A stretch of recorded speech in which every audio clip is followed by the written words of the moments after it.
Hi there, this tutorial is going to show you how to use the panoramic options of Photomerge in Photoshop. In particular, this project is going to show you how I'm going to put 14 pictures, actually iPhone pictures, taken on an iPhone 4 of a park in Hawaii, Ala Moana Park, into a really great looking panoramic photo in Photoshop, and then I'm going to use Photoshop's editing tools to crop and touch up the picture. So first of all, we're going to launch Photoshop, and we're going to use Photomerge, which is found in Automate, and Photomerge. We select it on Layout on Auto, and we want to select Geometric Distortion Correction and blend images together. We then point it towards our file, and as you can see we have around 14 pictures here, so we're just going to select them all and click Open and select and click OK. Now this follows two steps. One is to stitch the pictures together and then to blend the overlays of the edges. As it takes quite a little time,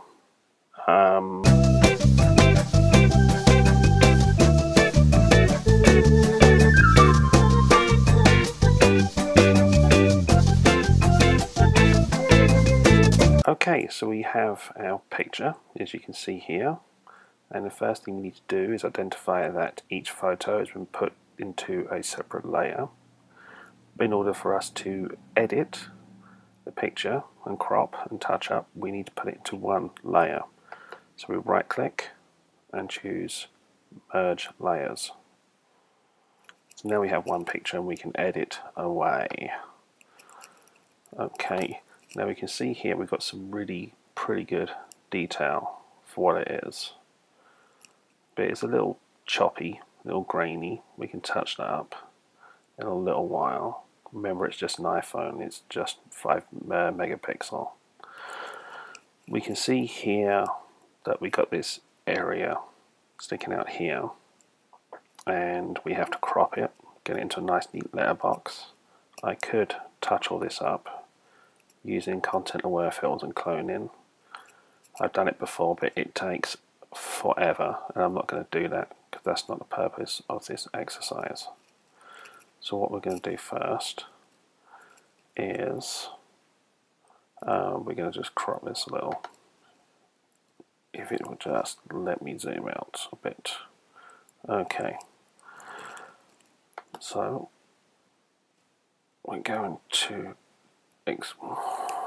want to get it all nice and neat along the lines, like so,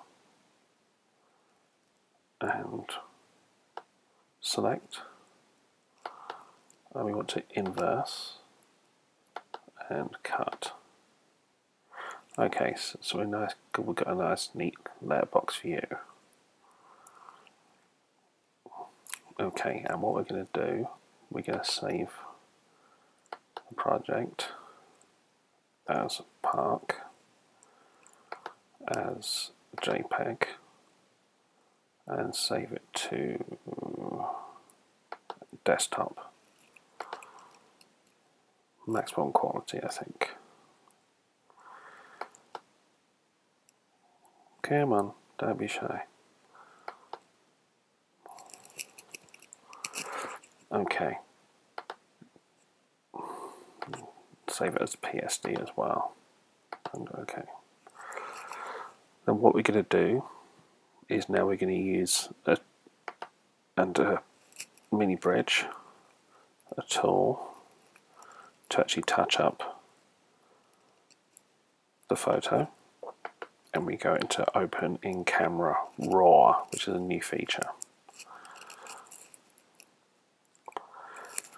One of the things you'll notice with the limitations of the camera is you get a lot of grain, and it's not the prettiest thing in the world.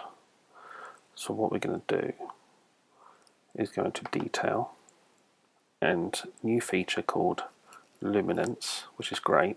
We just apply it and it's all gone.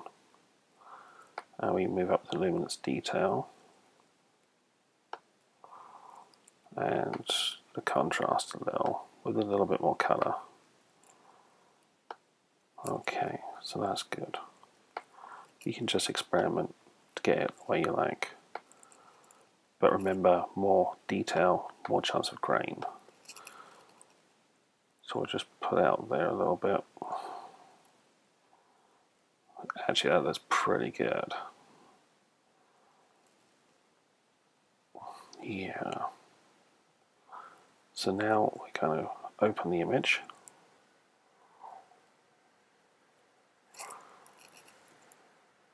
And close mini bridge.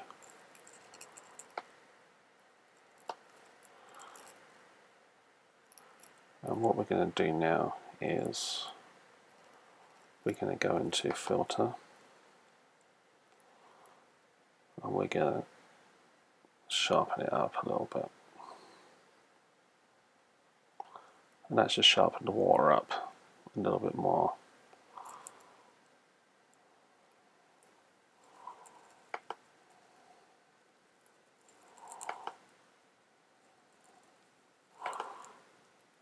And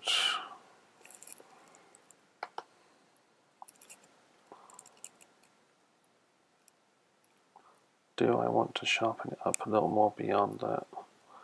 I think sharpen a little more. There we go. And it's really as simple as that. You get a nice, beautiful panorama made with a cheap camera, and as you can see, it's 360 degrees. Here's where the signpost is on the left, and here it is on the right. And it looks great. You've got wonderful detail, all from a little iPhone camera, thanks to Photoshop. So God bless Adobe and Macintosh, and I hope you enjoyed the tutorial, and be sure to leave some nice feedback, and I look forward to seeing you on the next tutorial. Thanks.